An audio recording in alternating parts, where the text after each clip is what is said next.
So hello everybody, Chef Bravo here for Bravo Plant-Based Channel and BravoPV.com. I have myself a full audience again. So today's demonstration is on how to make greens palatable. Yay. Okay?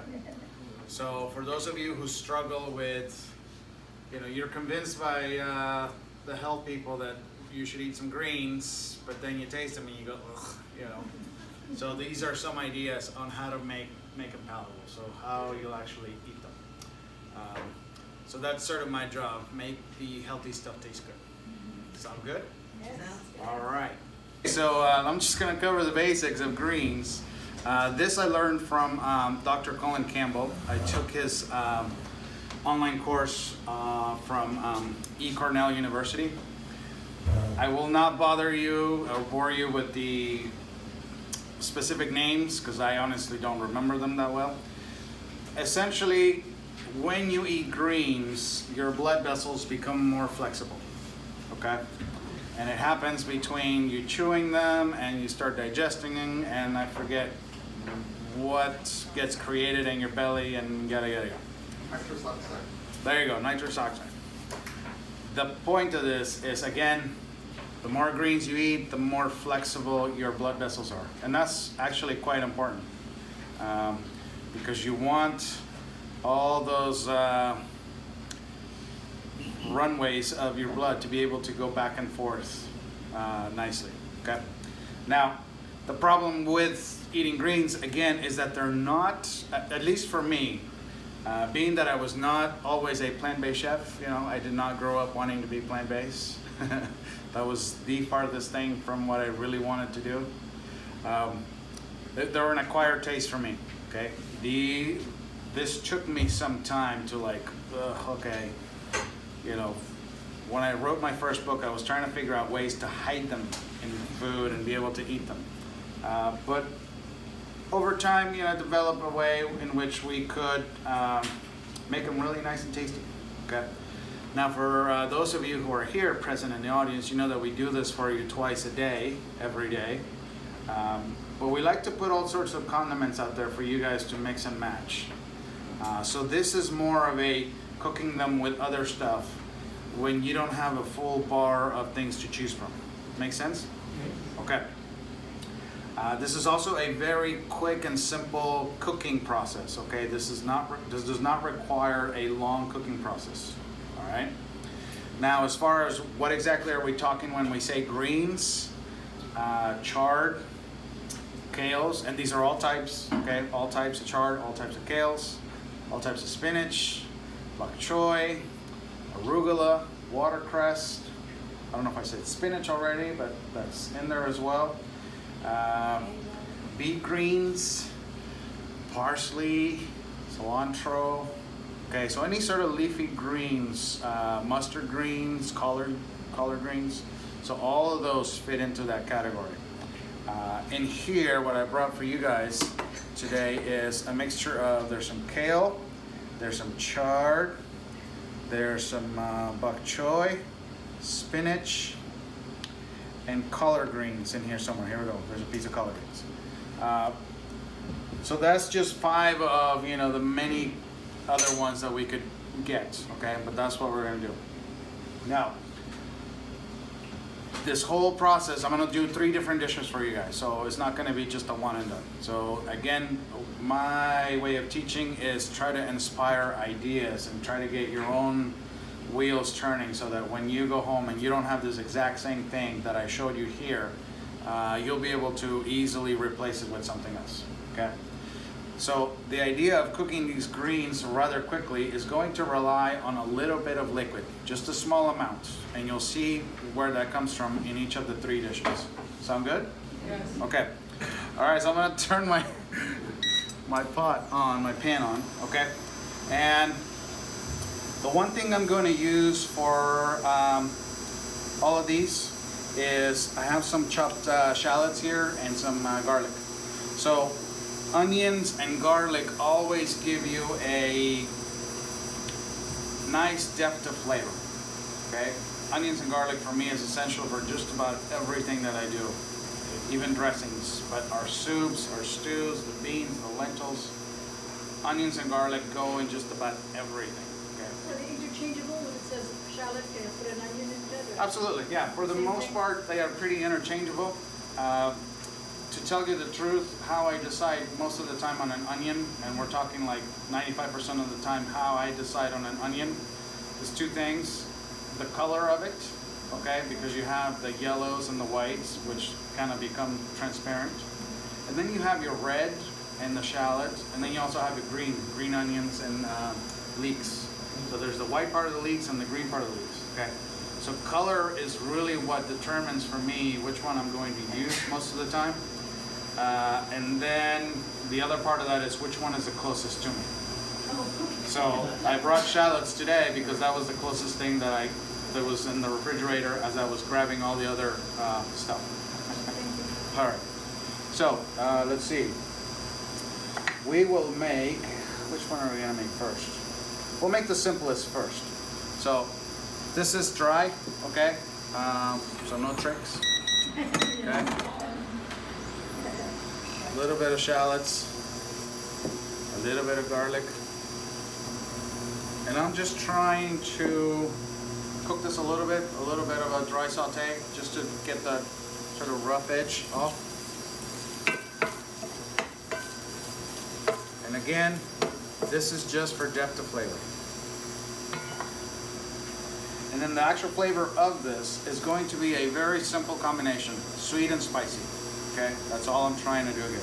So for the spicy, I have some red pepper flakes, which hopefully I'm not going to smoke anyone out here. Okay, just a little bit of those. All right. So that goes in. I see my shallots and garlic are starting to cook down. So in goes my greens. And the sweet component of this is going to be a little bit of balsamic vinegar. That little bit of balsamic vinegar is also going to provide that little bit of liquid that I spoke about earlier, okay? So, I'm actually gonna turn this all the way up now. My liquid goes in. And now, because it's only a little bit of liquid on high heat, I can turn that into steam rather quickly, okay? I'm not trying to boil my greens. I'm just trying to steam them. Okay?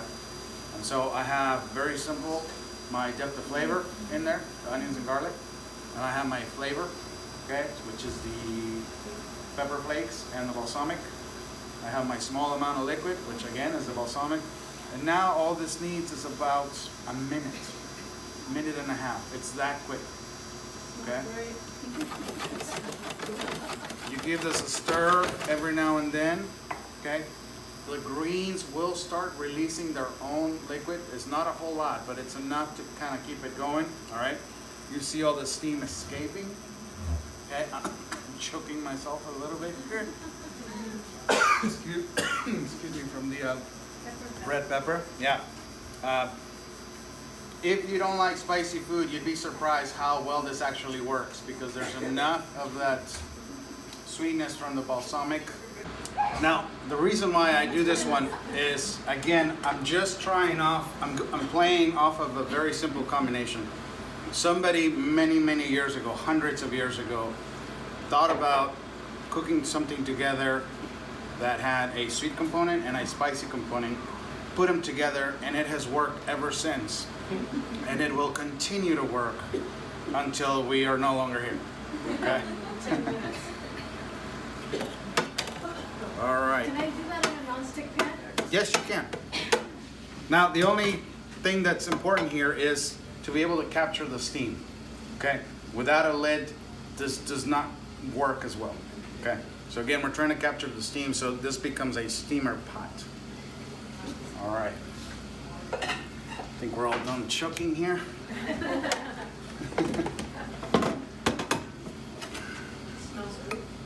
All right. So here is our first flavor, sweet and spicy greens here. Now you could cook this a little bit longer if you like your greens a little bit more tender. So instead of 1.5 minutes, you could go 2 2.5, 3 maybe if you want, okay?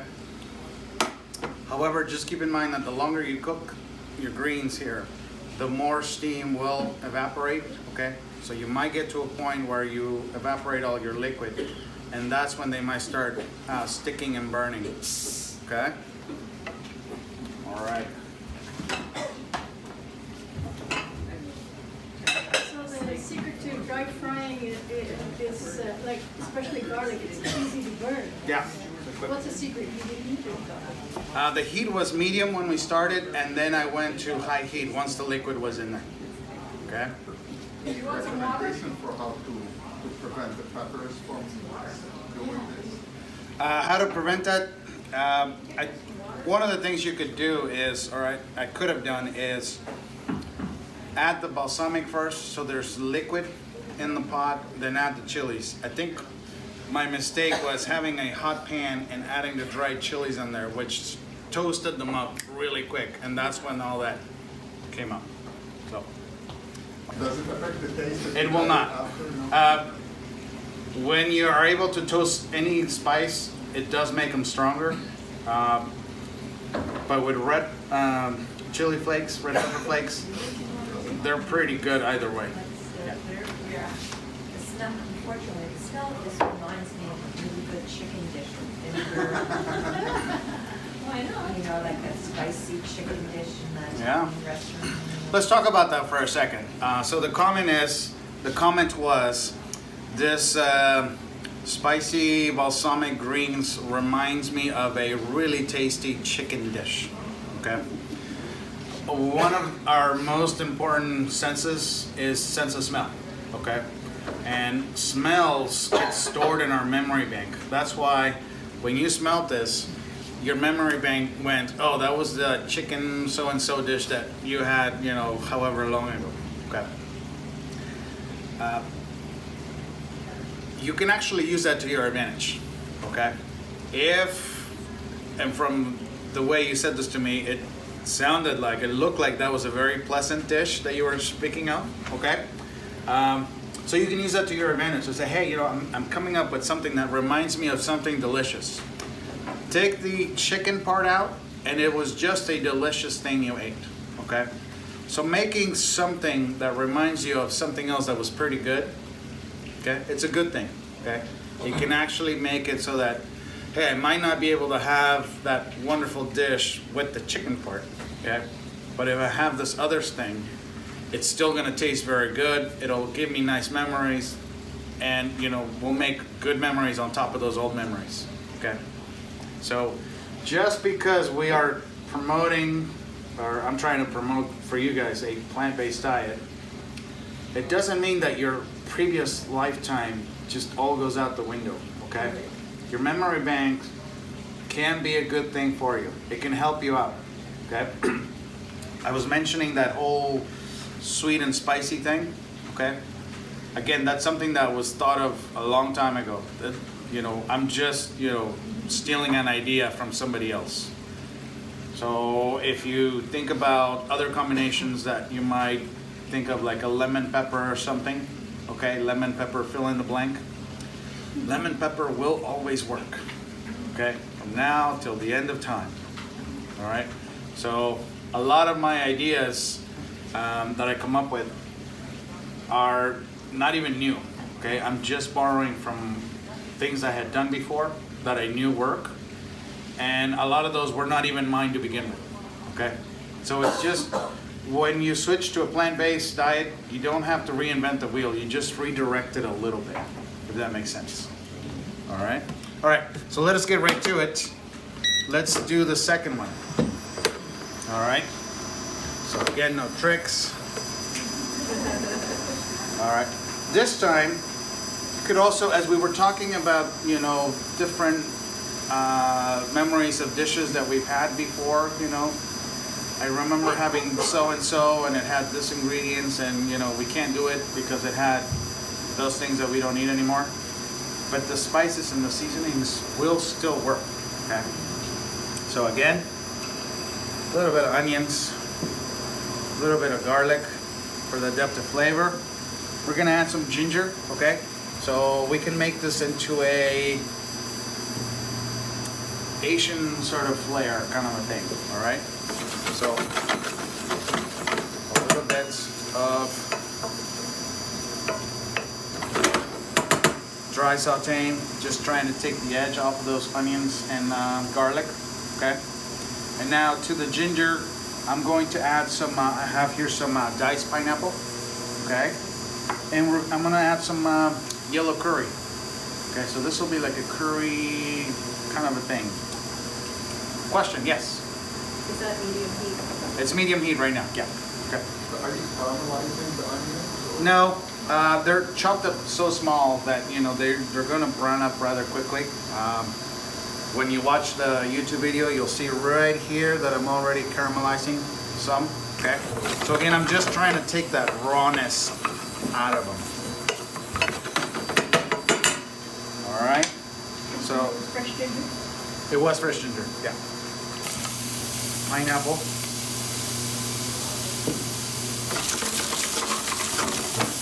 And a little bit of curry. Hopefully we won't have the same issue again. And I'm hoping that there's enough moisture in the pineapple to absorb the curry there, okay? So this one is a little bit like the first one.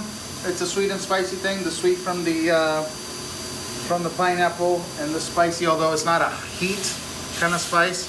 But curry, there's a lot of aroma, a lot of spices all mixed in there that's very pungent. Okay, so it's similar-ish to that. So my greens go in. Okay, and now I'm going to add a little bit of vegetable broth. Okay. And when I said a little, that was probably about an ounce. Okay.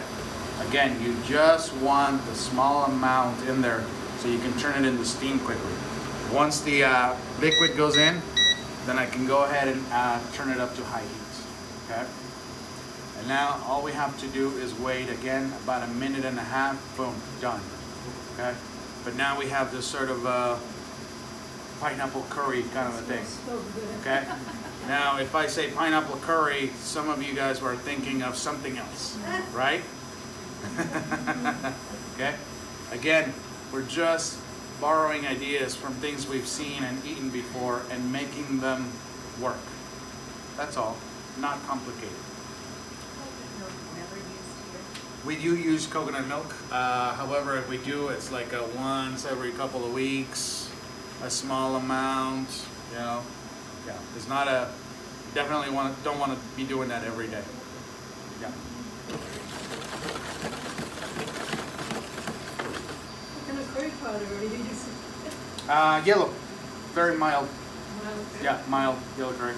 We certainly use green, a little bit more spicy, or red, which is even spicier sometimes. Okay. You could, yeah, a little bit of coconut milk, yeah. Would it be nice? It would be, yeah. And again, you're thinking, okay, well, it's all right. We're going to do a little bit of coconut milk. We haven't done it in a long time. We won't do it again for a while again. Sure, why not? Again, right. The object here is to make the greens palatable, right? Make them tasty so you'll actually eat them. Okay? That is the goal here.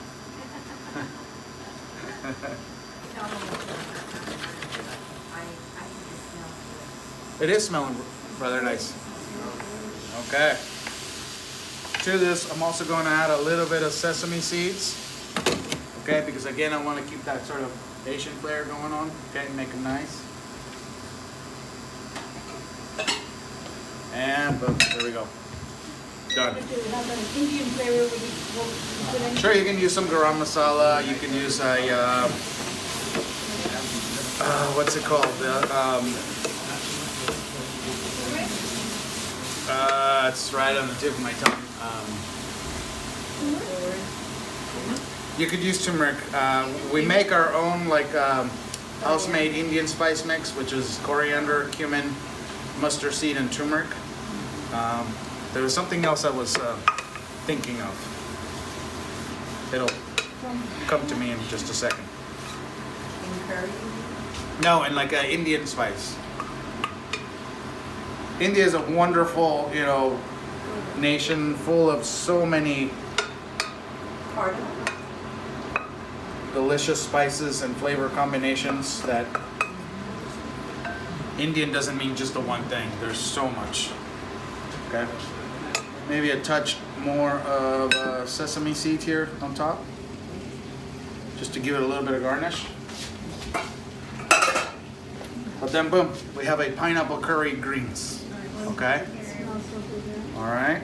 This tandoori seasoning. Thank you. That's kind of like what I was tandoori spice. Yeah. Yeah. All right. Before I do the third one, I'd like to ask you guys to come up with some ideas. Let's think about what else you could do so that when you all go home and you don't have pineapple and curry, or you don't have balsamic and red pepper, what else could you do? Given those ingredients, No, given any ingredient that you might have. Let's talk about the liquids you could use first. Remember, because you do need a little bit of liquid in there. Orange juice? Orange juice, that's a good one. Yeah. Vegetable broth. Vegetable broth we already used. Yes. Rice vinegar. Just plain water. Lemon. Water. You could do a little bit of water, sure. Okay. Coconut milk. Coconut milk. We talked about that. Okay. So any sort of any vinegars that you might have. Okay. Vinegars are a great two punch kind of a thing. It gives you a flavor profile, and it also gives you that little bit of liquid that you need. Okay. So any vinegar will be good in something like this. Any citrus juices. We talked about orange. Okay. Lemon is also another good one. Okay. Pineapple. And grapefruit also? Yeah. Grapefruit. Absolutely. Yeah. would you use a white balsamic vinegar for something Mm-hmm. a little different flavor? A little different. Yeah. Absolutely. It's sweeter, right? Sometimes. not all white balsamics are sweeter than regular balsamic. Okay. Yeah. How about the rice? Let me close this real quick. It's not bothering me, but I know that the sound from the fountain is going to have an effect on them. Oh, And now that we've cleared the smoke out, So the rice vinegars are much more mild, right? it's So much more mild. Yeah. that means I'll taste the greens more if I use rice vinegar? No, you'll taste them less The greens? than if you use vegetable broth. Okay. Okay. Because vinegars also provide acidity. Glad I asked. Okay. Good. Yeah. Yeah, I want to taste less of it. Okay. So yeah, that would be good. Would you use the reduced vinegars, or is that just for topping? Reduced vinegars I would do as a topping. Okay. Number one, they are much more expensive for a smaller amount. Okay. So that's more of a finishing flavor. You're not gonna get this. Right. So you could do, plus, yeah, you're not going to get a whole lot of steam because, again, they're reduced. Most of the water has been cooked out of them already. But you could do water to provide your steaming sort of process and then finish off with those reduced And vinegars. then there are some flavored vinegars, you know. Good. What you want to watch out for flavor vinegars, however, is that a lot of them will have sugar in them, like actual sugar. So you keep an eye on that. Okay? All right. Do you ever use tarragon? Fresh herbs? Absolutely. Yeah. Okay. We're actually going to use fresh herbs in the next one. And we're also not going to use any liquid. Okay? Nothing that you could actually see right away. But you'll see here in a second. Okay, so again, I am turning on my pot here just to get it warmed up. And then what we're gonna do is, again, shallots, garlic. And for this one, I have some mushrooms. I'll use some mushrooms in here. And I put the mushrooms in there at the beginning because they required a little bit longer cooking time. Would you use a different pan for a specific reason, or? No, I'm using a different pan for each one of these because there's a little bit of glaze left over, so I don't want to mix flavors.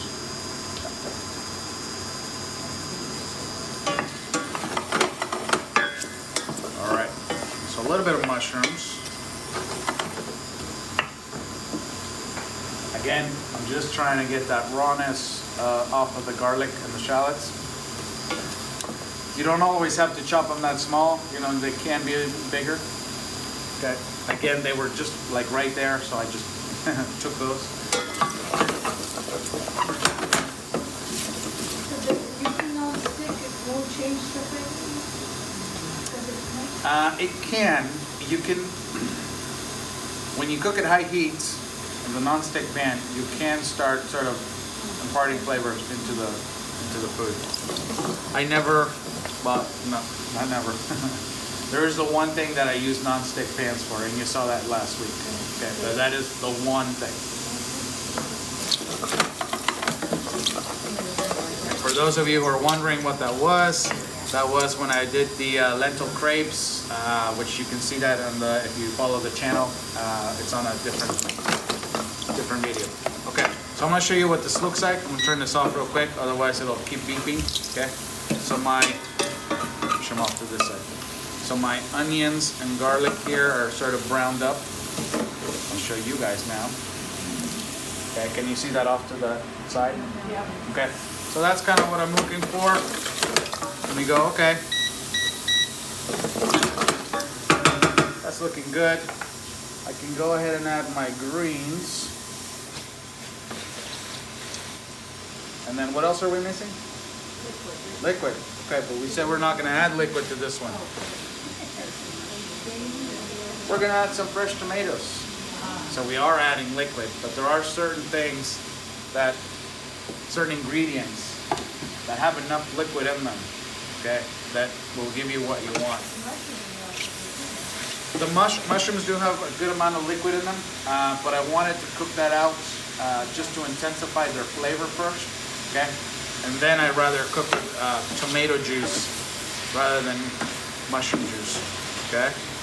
So I give these a stir so that the tomatoes begin to heat up and then they start releasing their liquid. And then I go, okay, we're good.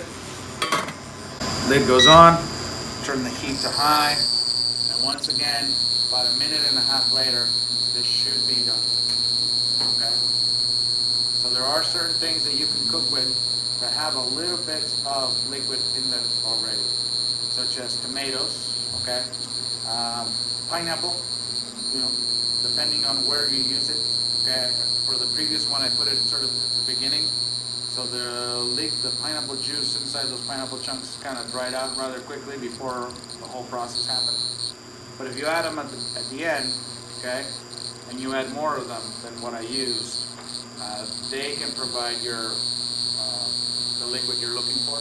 Okay, if you did some rather than squeeze an orange, maybe just peel it and do segments. Okay, so diced or sliced oranges, grapefruits. Okay, those will give you that as well. Okay, so again, just think, you know, what do I have that has a little bit of liquid that I can use? And it may not necessarily be something that comes from a bottle, such as a vinegar, or a juice that you squeeze out from a citrus. Okay, other things will have a little bit of liquid. You only need a little bit, just a little bit. Okay, so let's see, probably another 30 seconds or so, and this will be done. I'll switch this out with this guy. All right.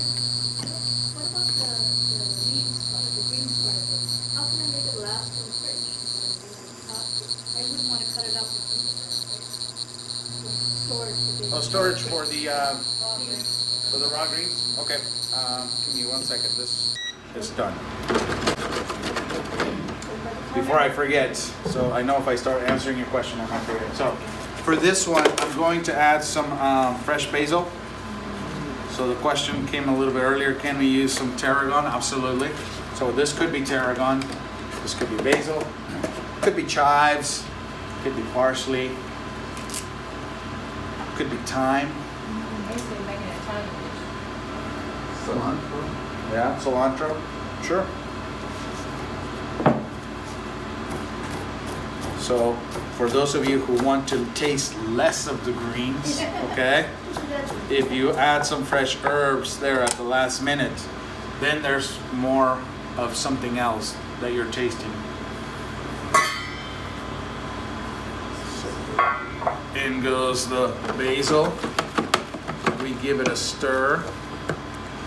I'll just turn it off. And remember how it looked like when I showed you how those onions and garlic were browned up at the bottom of the pot? Okay, that little bit of liquid from the tomatoes makes them come right out. Okay? All right, can you smell that? Yeah. Can you smell that tomato basil action?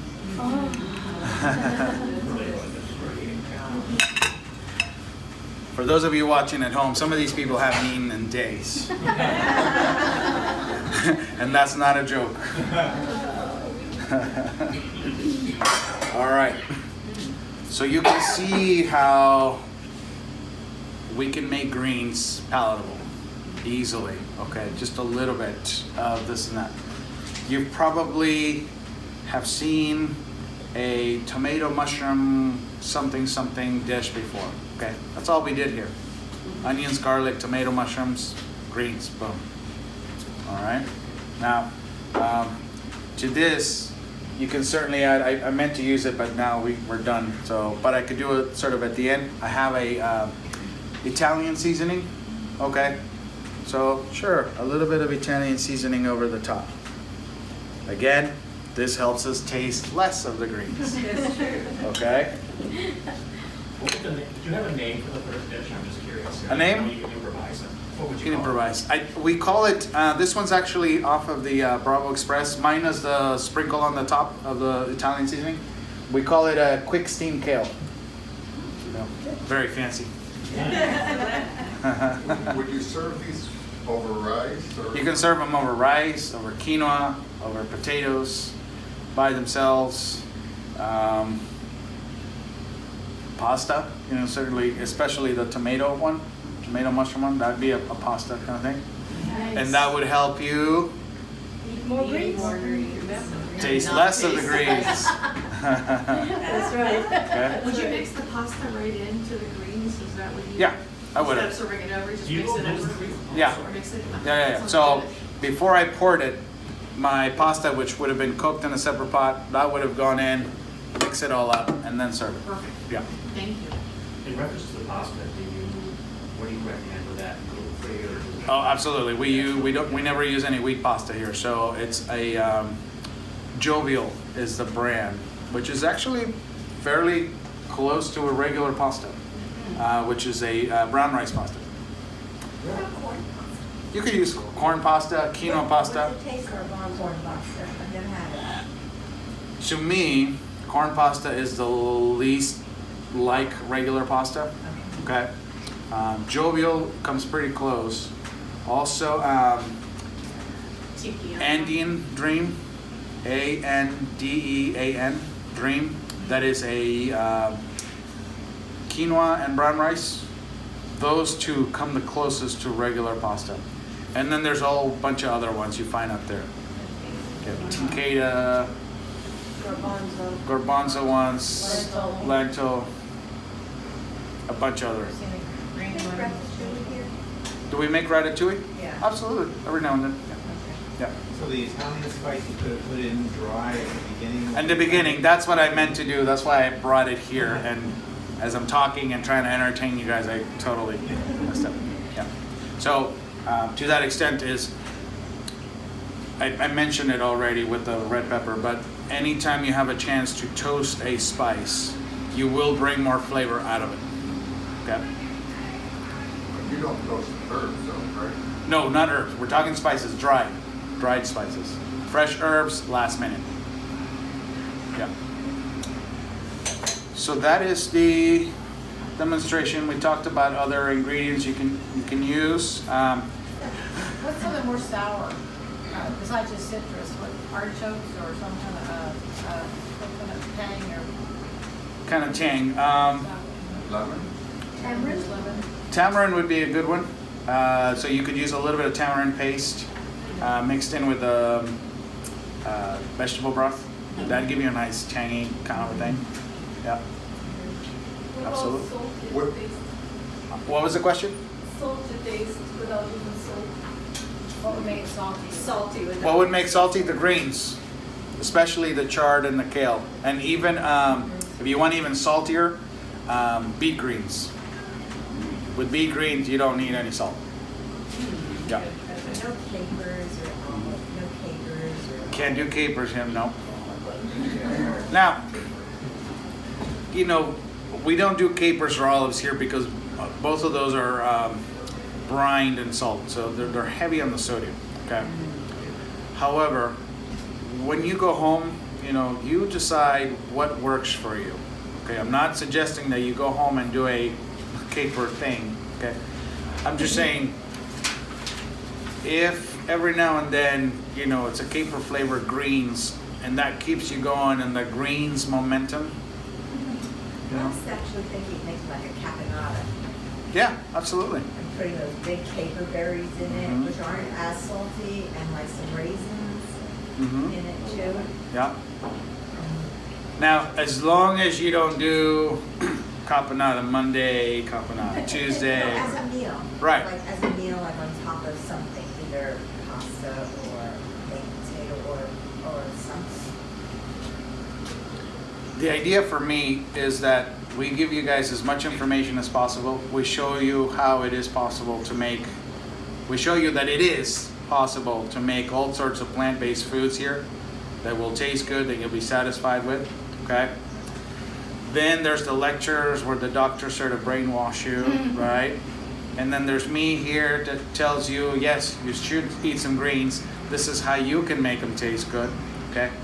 And then once you go home, you sort of figure out your own situation and make it, you know, your own. Like what's great is that you show that you don't need oil.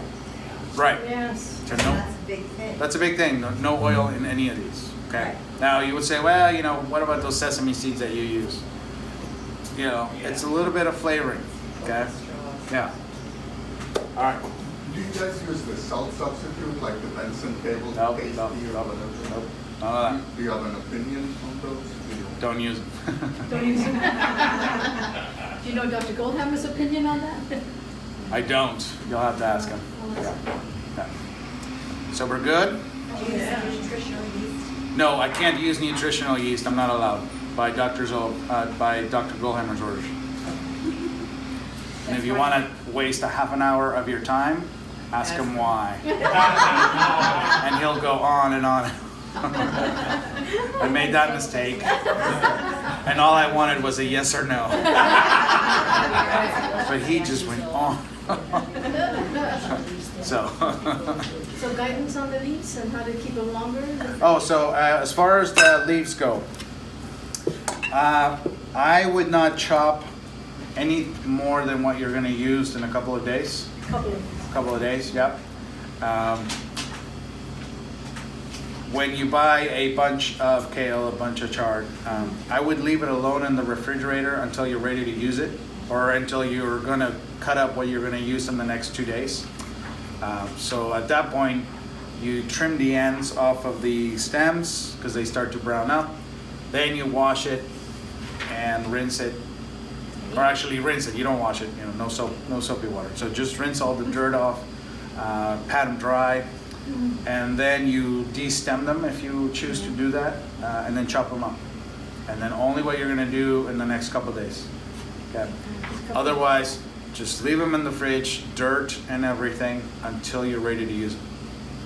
Yeah. You could do lemongrass. Use lemongrass. Lemongrass would be a great flavoring in here as well. Any other sort of Asian-y kind of things, like there is such a thing as curry leaves, okay, which are these green small leaves. How would sorrel taste if you cooked it? I've always had it raw. I love it. I mean, just as a little seasoning on there. You know, I've never actually cooked it. I would think so. Sorrel has this wonderful lemony sort of flavor to it, You have this and I've never wanted to mess with it. Yeah, I love it. Yeah. I eat these raw. I eat greens raw. Yeah. For some people, it's easy, and we do make some like kale salads using different things. Okay, so when I first walked in here, that was not going to happen, okay, because I wasn't going to eat them. But as you go along, then you start thinking, okay, maybe a little bit of kale with something else to mask enough of the flavor to make it palatable raw, and then you just kind of progress along. Yeah. Would the savory work with that herb, the savory? Yeah, an herb? Would that work in this Yeah. with the onions and? Absolutely, yeah. Just about every herb will work with this. You know, if you, again, any herb will go with onions and garlic. Onions and garlic are sort of everybody's friend. Okay. Is rosemary- Everybody normal. Is rosemary too coarse to be able to use? No, you can use it. However, with rosemary, you want to use a lot less of it because it is overpowering. It can overpower something very quickly. Okay. So if I was going to do rosemary here instead of the basil, I probably would have used 3 or 4 needle. Yeah, and that was it. You chop them up, and then in there, and that's enough. Okay, because it is quite powerful. Yeah. The dry rosemary? Yes, sir. Would pineapple go well with the first dish, the sweet and spicy? Sure. Pineapple could have gone with the spicy and the balsamic. Absolutely. And what about the dry rosemary? Would you put it in there? Dried rosemary I would do in the beginning with the onions and garlic to allow it to toast and start to release flavor, but I would use even less of it, so just a small pinch, tiny, because rosemary is strong. Yeah. Do you ever put the rosemary, like you mentioned, they're like granules in sauces, like, to simmer and then before they're cooled, then you sit them out? If you do that, you'd want to wrap it up in some cheesecloth so you can fish it out, because if you just put the sprig in there, they start to come off of the stem, and then you can never find them. Yeah. Do you make a rosemary tea? I notice you have a big bush here. We do use rosemary too as part of one of our broths. Yeah, and yes, you can make rosemary tea.